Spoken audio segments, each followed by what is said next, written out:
We're here with James Kennedy, head of marketing at Southampton FC.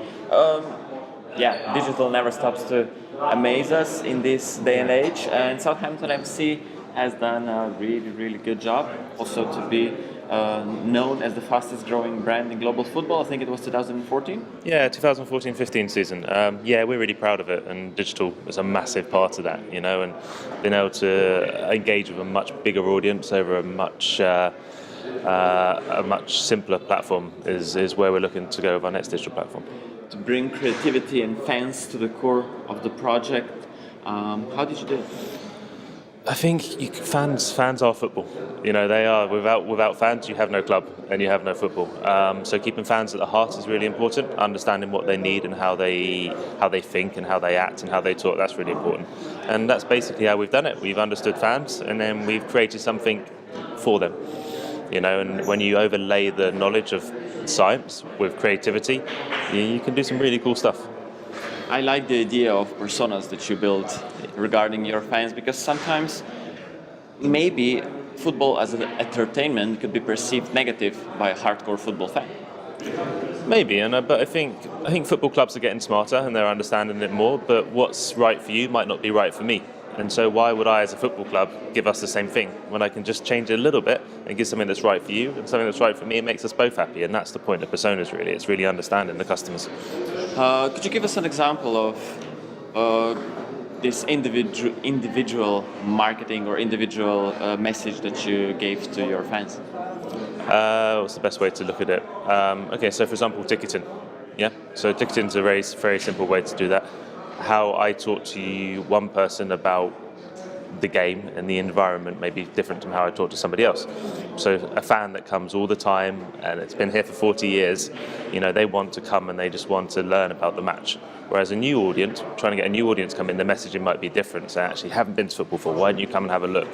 And it's just those little changes in words and changes in colours that make the big difference.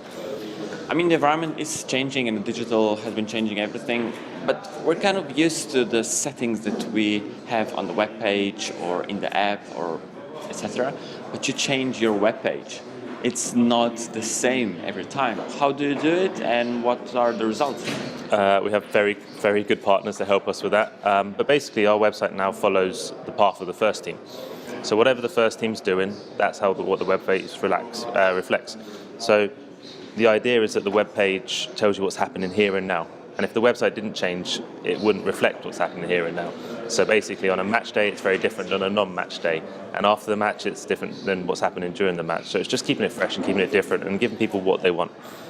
We heard it a few years ago, everything lies in the video. So is it on your page, everything almost? Yeah, so we don't have a video section because video is the website. Video is the most lead-in platform and the most lead-in kind of communication tool for us. How important is to be good on the field, to have a sporting success in order to do well elsewhere?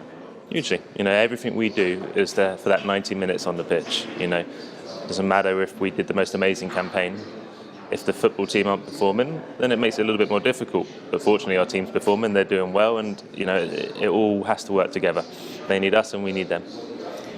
You have risen as a club, but I expect now that also partners that you work with expect more from you. What are your strategies for the future? Where does the future lie? I think sponsorship's changing. People do demand more. It's not just about putting your logo on a press board anymore. It's about creating content and engaging with fans. Fortunately, we're really good at that, I think, and our partners are pleased. And the stuff that we're doing with Virgin Media and the stuff that we're doing with Sports Payzer and Carlsberg, that will prove great business cases for us to go and show other people. How is it to compete with so much, not well organized, but just clubs that have more people to work for, that have more money, that can put more into the campaigning, into the webpage, into the digital, into everything? I think for us, you keep it simple. We play to our strengths. Creativity is really important to us. So maybe we can't compete on numbers yet, but we can be more creative and do things a little bit differently and make noise in a different way, and that's our tactic. And how important it is to include the players in all of that? Yeah, I mean, players. Do you explain them also? Do you just kind of point them? Okay. Do you say them? It's going to be good for us, for you, for the Yeah, I mean, we're very lucky with our players. Our players are great; they're helpful. But yeah, you have to explain it. You know, you understand why we're doing it, and you know they're clever people. And when they understand it, they're happy to do it. And I think also you have to create good content. If you don't create good content, it's not going to be fun for them. So if it's fun for them, they're more likely to do it. But we're very lucky. The philosophy of the club is that we all understand each other's roles. And if you understand each other's roles and why I have to do what I do and why they do what they do, then you know we're like a big happy family, really. It was great having you here. Tell us about your experience at the SPORTO conference. How have you seen it? Yeah, I've never been before, but actually I really enjoyed it. It was the first conference I ever presented at. Big audience, really engaging people, and people just want to learn, you know, and it's not about doing everything that we say or everything we talk about. Maybe you just do a little bit, or maybe you change it a little bit, but it's about gathering knowledge that works for you, isn't it, really? Thank you. Good luck.